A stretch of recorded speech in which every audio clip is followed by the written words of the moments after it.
I know that people will accuse me of being self-serving, but we're beyond that now. I mean, I'm just telling you how I feel.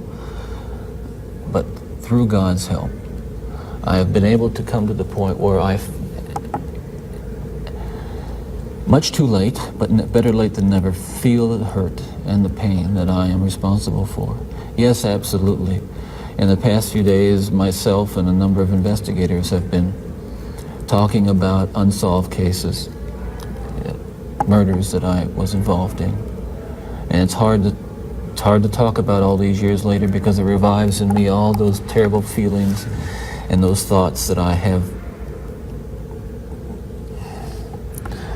steadfastly and diligently dealt with, and I think successfully, with the love of God. It was the first time in my life I experienced true evil. I was a young radio reporter covering the Chi Omega sorority murders at Florida State University, watching as the indisputable evidence piled up day after day. The cavalier and enigmatic Ted Bundy, who at times seemed ready to escape the executioner's hood.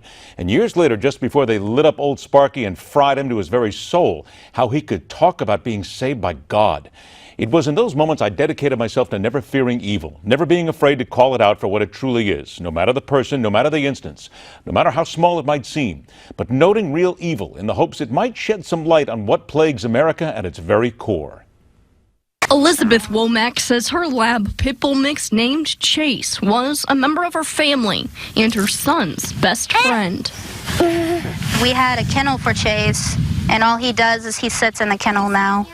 And he'll just sit there and look around and call for Chase. She says the 16-month-old puppy escaped from her yard on November 10th. A few days later, she learned that Sparta Police Chief Andrew Spencer had captured the dog in a neighborhood and shot him at the police shooting range. He left the body outside of the police station, and we went there and we had to make sure that it was him just for closure. We spoke with the chief on the phone. He says he shot Chase because two people had called 911 complaining about an aggressive dog.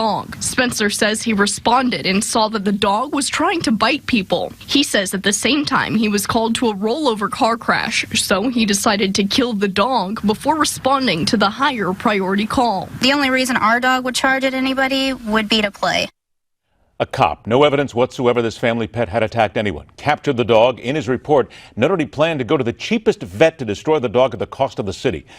When he got bored with trying to just be human, he took Chase to a firing range and gunned him down, then lied to the family when asked about their dog, buried him in a sludge field, and only after feeling the heat, he dug the animal up and for them to come by the station, pick up the body. Sparta, Missouri Police Chief Andrew Spencer was forced to resign, and if there is real justice, this despicable slice of human excrement will suffer untold indignities in his pathetic life. Let's consider the young boy who will one day be hardened when told how a local cop shot his dog for no other reason than expediency and convenience. We're faced with a lot of evil every day around the world, evil being used to elicit fear. Here at home, we're waging a battle against those who would have us live in fear to serve their murderous purposes, and those who would have us live in fear to further their political causes. Hey, some might say, come on, Ed, what's the big deal? It's only a dog. Ted Bundy was raised by his grandparents, watching plenty of times when his sadistic grandfather beat the family dog mercilessly. True evil begets more evil, whether you're the person committing the act or the one who uses it for their own purposes, wearing a badge or seeking public office. That's my opinion, telling it like it is. Rock on, true believers. Thanks for joining us. We'll see you tomorrow night, right back here on The Hard Line.